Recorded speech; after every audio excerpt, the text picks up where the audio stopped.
Nakakakaba talaga na mawala ng panlasa sa mga panahon na to. Ikaw, may panlasa ka pa ba? Testingin natin yan!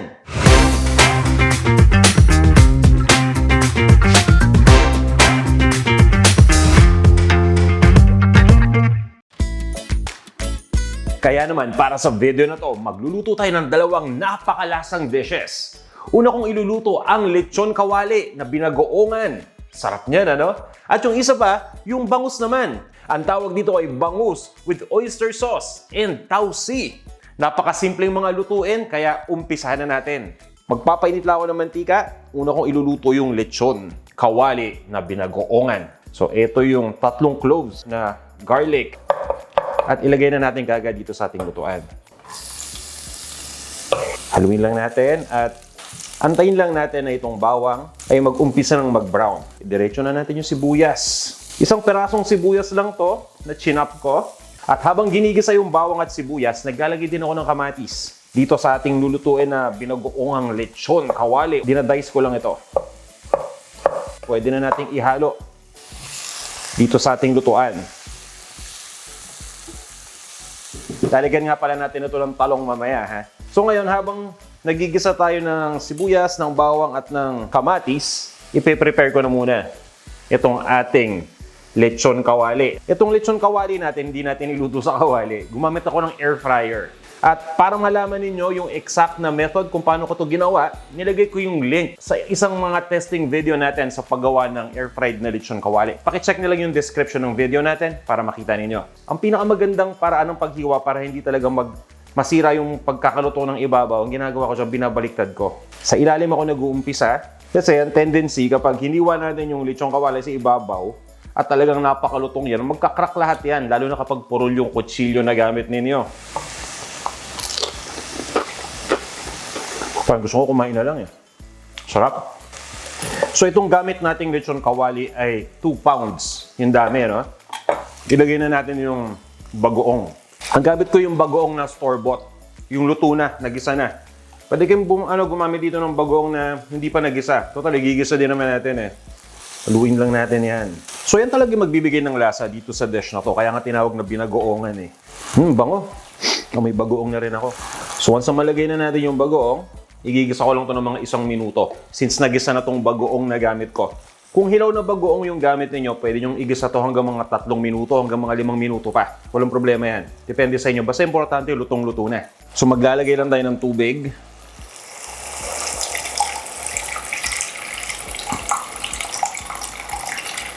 Pabayaan lang natin kumuluyan. Sabi ko naman sa inyo, mabilis na yung pagluto natin dahil nga, itong lechong kawali, syempre, luto na. Hindi na natin kailangan palambutin pa yan at hindi na natin kailangan lutuin pa dahil okay na yan eh. At once na kumulo na to, so hindi na ako mag-aantay ididiretso ko nang ilagay. Yung kalahati lang muna ng lechon kawali. Kalahati lang. Total, luto naman na to eh. Yung kalahati, mamaya natin to ilalagay kapag naluto na lahat. Dahil nga, di ba malutong to? Sayang naman yung lutong. Pinalutong natin tapos hindi naman natin i-enjoy, di ba? So, hindi ko naman natatakpan itong lutuan. Papabayaan ko lang na mag-evaporate yung liquid na nilagay natin. At habang nangyayari yan, ipe-prepare ko naman yung talong. Meron tayong 2 perasong talong na gagamitin dito sa ating lulutuin. Ihahalo natin ito maya-maya kapag itong liquid ay nag-reduce na sa kalahati. So, pagdating sa talong, hinihiwa ko lang ito diagonally, no? So, pag diagonally, ibig sabihin, pahalang na may angle. Okay? Pero hindi pa sapat yan. Hahatiin pa natin ito. So kung ganito kalaki na yan, hinihiwa ko pa para maging ganyan.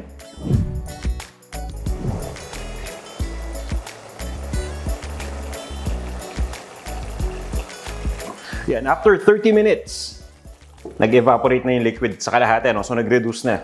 Ito na yung pagkakataon para ilagay natin yung nahiwa ko na talong. 2 perasong talong may nagbigay kasi sa atin. So maraming salamat dun sa mga nagbibigay ng mga sariwang gulay dito. Mga sariling tanim nila sa kanilang mga hardin to. Ito yung pagkakataon para pwede na nating matakpan itong niluluto natin. So lulutuin ko lang itong talong na mga 5 minutes. At habang niluluto natin itong talong, maghihiwa na ako dito ng siling haba. Pwede kayong gumamit ng siling pansigang. Ang gamit ko dito yung serrano pepper. Itong serrano pepper ay maanghang, kaya hindi ko na kailangan maglagay pa ng siling labuyo. Maganda din itong pang-garnish. Yan, check lang muna natin So, unti-unti nang naluluto yung talong. Hinahalo ko lang to para maging pantay yung pagkakaluto. Tapos, itutuloy ko lang ang pagluto hanggang sa tuluyan na tong lumambot.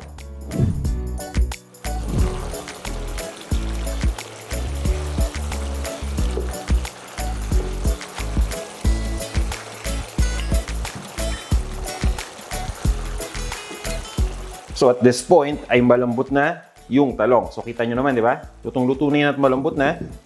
Ang importante para sa oras na to ay malaman natin yung lasa. Siyempre, importante makita natin kung may panlasa ba tayo. Titikman ko na muna tong sauce. Hinaan ko lang ng konti yung init. Okay yung lasa. Alam mo, may panlasa pa ako. Salamat naman. Ang gusto ko pagdating sa binagoongan, yung medyo manamis-namis. Kaya naglalagay ako ng asukal. Kung ayaw nyo naman on the sweeter side yung inyong pinagoongan, di okay maglagay ng asukal. Okay lang din yan. Hindi na natin kailangan itong asinan pa dahil nga may bagoong na Sapat na yung dami ng bagoong. Ito naman ang ilalagay ko ay ground black pepper. Nasa sa inyo kung gaano karami. Yung asukal kanina, siguro nasa mga 1 to 1.5 teaspoon ang nilagay ko. Yan again, yung dami ng asukal, nasa sa inyo rin yan. Ilalagay ko lang yung sili na nahiwa natin. So hindi ko muna nilahat yung sili. Dahil, ilalagay ko yung mamaya kapag nagpi-plating na tayo.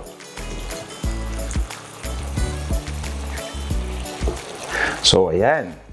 At this point ay okay na to. Ready na tong ating niluto na lechon, kawali, binagoongan. Itatabi ko lang muna. Tapos ililipot ko to sa isang serving plate mamaya at itatap natin yung iba pang crispy na pork belly. At maglalagay din tayo syempre ng extra pa na sili for garnish. Lutuin na natin yung bangus.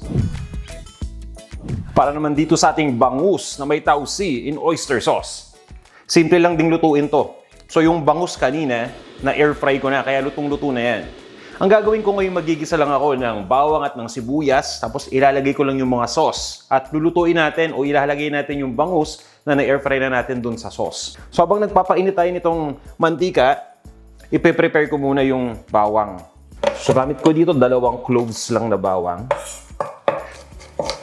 Kung gusto ninyong hiwain ng mas manipis o mas maliit na piraso, go ahead. Okay lang din yan. Kung gusto nyo nga lang na dikdikin lang to sa almeres nang wala nang pag-chop, okay lang din So, yun na yung bawang natin. Para naman dito sa dish na to, ayoko nang ipa-brown masyado yung bawang. Pwede na natin ilagay kagad yung sibuyas. So, eto na yung tausi o yung salted na black beans. At kapag gumagamit kayo ng tausi, pagkabukas pa lang ng lata, itapon nyo na kagad yung liquid. Hinuhugasan ko ng 2 beses itong tausi. At pagkatapos kong mahugasan ng 2 beses, binababad ko lang to dun sa tubig ng mga 30 minutes para lang mabawasan yung alat. Well, gusto natin yung alat galing sa tausi, pero mas gusto natin yung lasa ng beans. Yun yung masarap dyan. Yung alat naman kasi, pwede tayong maglagay naman ng asin, di ba? Kung kulang ng alat. Ang importante, yung lasa nito talaga. Meron siyang ibang lasa na nagpapasarap sa pagkain. Igisa na natin to dito. At ito naman, maglalagay na ako ng toyo. Kumbaga itong toyo, syempre, parte ng sauce natin yan. Huwag nating damihan masyado dahil baka naman umalat ng tuluyan dahil maglalagay din tayo ng oyster sauce. Isa pang malasang ingredient ito, di ba? Kaya kung hindi ninyo matikman yung binagoongan na lechon kawali o itong ating bangus na may tausi in oyster sauce, naku, delikado yan. Kaya sana mag-ingat kayo palagi Yan, maglalagay na tayo ng tubig. So para dun sa mga dami ng ingredients sa ating kanina, gumamit ako ng mga 2.5 tablespoons ng salted black beans. Yung toyo approximately siguro mga 3 tablespoons ang nilagay ko. At gumamit din tayo dito ng 1.5 tablespoons ng oyster sauce. Pag kumulo na, okay na yan. Ilalagay na natin yung bangus. Diba? Kaya nakabilis yan. So guys, once na kumulo na, tanggalin na natin kagad itong takip. Dahil nga, sabi ko sa inyo, mabilis lang itong lutuin. Ilagay na natin itong bangus na na-air fry natin kanina. Yan. Papakuluan natin to kahit mga 1 minuto lang para kumapit yung lasa ng bangus dito sa sauce. Isa rin to dun sa source ng lasa. So, pagkalagay ng bangus, magsuscoop lang ako ng sauce sa ibabaw. Huwag kayong mag-alala. Hindi pa tayo tapos dahil may isasarap pa to. Takpan muna natin itong lutuan. Ita-chop ko muna itong parsley. Okay? So itong parsley nakakatulong para magpalasa at malaki ding natutulong nito para magpaganda ng kulay ng ating niluluto. No? Nagbibigay ito ng contrast. Babaliktarin ko lang itong bangus. Sana pag tinikman nyo ito mamaya, matikman ninyo para talagang alam natin na may panlasa pa kayo, ha? Kung hindi, no, guys, ingat-ingat. seek medical attention ka agad. Hindi po talaga biro na mawala ng lasa sa panahon ngayon. Okay na. Nalasahan ko na rin yung bangus. Mas gusto ko naglalagay ng konting asukal din dito. So, ang paglagay ng mga panimpla sa sauce ha, wag dun sa bangus para mabilis na kumalat yung lasa. Tapos maglalagay din tayo ng ground black pepper. And again, pagdating dun sa alat, kagaya ng kaninang niluto natin, hindi na kailangan asinan o patisan. Maalat na yung mga ingredients na nilagay natin. At ito na rin yung pagkakataon, syempre, para ilagay natin itong tokwa. So meron akong tokwa na pinirito ko na ahead of time. Nakakatulong itong tokwa para magpa-balance ng flavor. So kapag sobrang alat yung niluluto ninyo, subukan yung lagyan ng tokwa. Mababalansa niya yung lasa dahil parang sponge itong tokwa eh. Na-absorb niya yung sabaw. Siyempre, damay na rin yung lasa doon, pati yung pagkakaalat. At to complete this, no, para mas maganda yung consistency niya, ng sauce niya. Yung medyo malapot-lapot. Ito ay cornstarch na hinalo ko lang sa tubig. So, ito yung tinatawag natin na slurry. Ilalagay ko lang to dito para lumapot itong sauce. 1 teaspoon lang ng cornstarch ang aking gamit. Hinalo ko lang yan sa 3 tablespoons ng tubig. So, makikita ninyo, di ba, yan, no? Yung sauce. Di ba, bigla lumapot na agad. So, yun yung nagagawa ng slurry. Optional lang yung step na yun. Kung ayaw ninyo ng malapot na sauce, huwag nyo na lang lagyan ng slurry. So, yan. Okay na. Nireduce ko lang yung heat sa low. So, maglalagay lang tayo ng parsley. Pwede nating haluin. Yung ibang parsley na natira, yun yung i-garnish natin dun sa serving plate. No? Ready na to. Ililipat ko na rin to sa isang serving plate. Tapos, i-serve na natin at tikman natin uli yung ating binagoongan na lechon kawali at syempre itong bangus na may tausin oyster sauce. So ito na yung ating lechon kawali na binagoongan. At ito namang bangus na niluto natin with tausi oyster sauce at nilagyan din natin ng tokwa. Tikman natin isa-isa para talagang sigurado tayo na may panlasa pa ako. Kapag nasubukan nyo itong gawin, tikman nyo kagad para malasahan nyo kung talagang gaano to kalasa at kasarap. Dahan-dahan lang sa kanin ha. Yan ang kalaban ng mga malalasa na ulam yung kanin. Ang sarap nitong binagoongan. Napakalasa. Ang sarap ng bagoong. Gusto ko yung idea na pinatamis ko siya. Masarap talaga yung binagoongan na manamis-namis. At yung aking lalamunan, no, naririnig niyo yung boses ko. Kasi sumisipa yung anghang ng sili. Grabe, ang sarap. Yun yung gusto kong sipa ng anghang.